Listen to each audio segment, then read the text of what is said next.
Good morning. The Secretary General will start by briefing you on this week's meeting of NATO defense ministers, and then he'll be happy to take your questions. Secretary General. Good morning. This week, NATO's defense ministers will meet to continue the adaptation for the 21st century of the NATO alliance, and at the same time pave the way for our next summit in July here in Brussels. We will start with a meeting of the nuclear planning group, part of our regular consultations to keep NATO nuclear forces safe, secure and effective. We will then take decisions on NATO's continued adaptation, focusing on the review of NATO's command structure. At dinner, we will be joined by the High Representative, Vice President of the European Commission, Federica Mogherini, to discuss global threats, including North Korea. On Thursday, we will meet our research support partners for discussions on our mission in Afghanistan. Finally, in the margins of our ministerial, Secretary Mattis will chair a meeting of the Global Coalition to defeat ISIS. We have many different issues to discuss, but let me now focus on three of them: NATO's command structure, Afghanistan, and North Korea. First, ministers will discuss the revision of the NATO command structure. And that is, the NATO command structure is the backbone of our alliance and what makes NATO unique. It is what enables 29 nations to work as one. NATO has constantly adapted its command structure over the past decades to take account of a changing security environment. In a more unpredictable world, we have to adapt again to ensure that our command structure is fully capable of providing deterrence and defense at home and projecting stability abroad. At this meeting, I expect ministers will agree in principle on an outline as a basis for further work.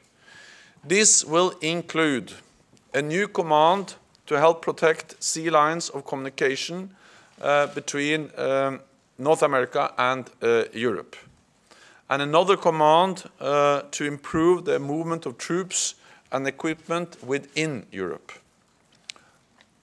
Our ability to move forces is essential to deterrence and collective defense.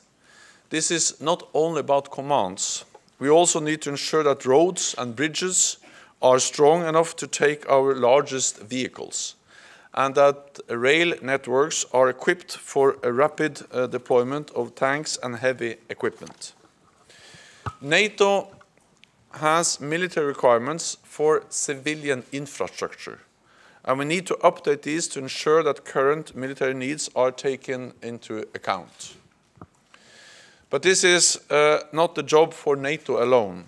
It requires close coordination across national governments and with the private sector. The European Union also has an important role to play, so NATO and the European Union must continue to work very closely on this vital issue. We will also adapt the command structure to recognize the cyber domain. High-profile attacks such as WannaCry affect businesses and governments across the world. Our nations must be able to deter and defend against such threats as effectively as against attacks from land, sea, or air. Secondly, North Korea's ballistic missile and nuclear programs will also be on our agenda.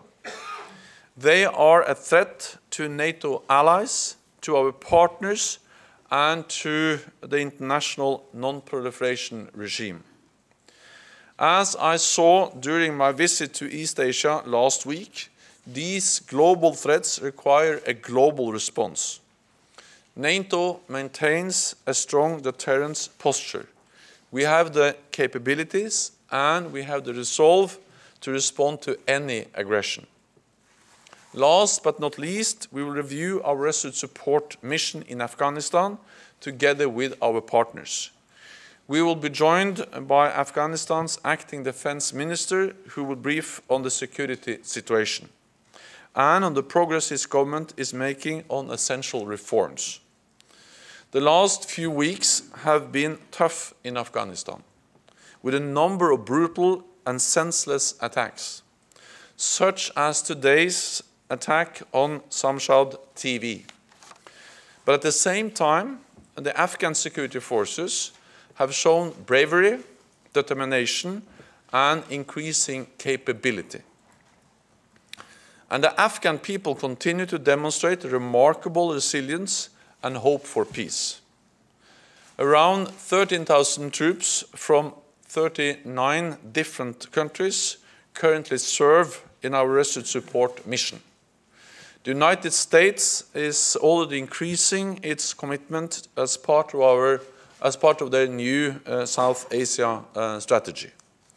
And many other allies and partners will also send more troops in the months to come to support Afghanistan's efforts against international terrorism and for peace and reconciliation.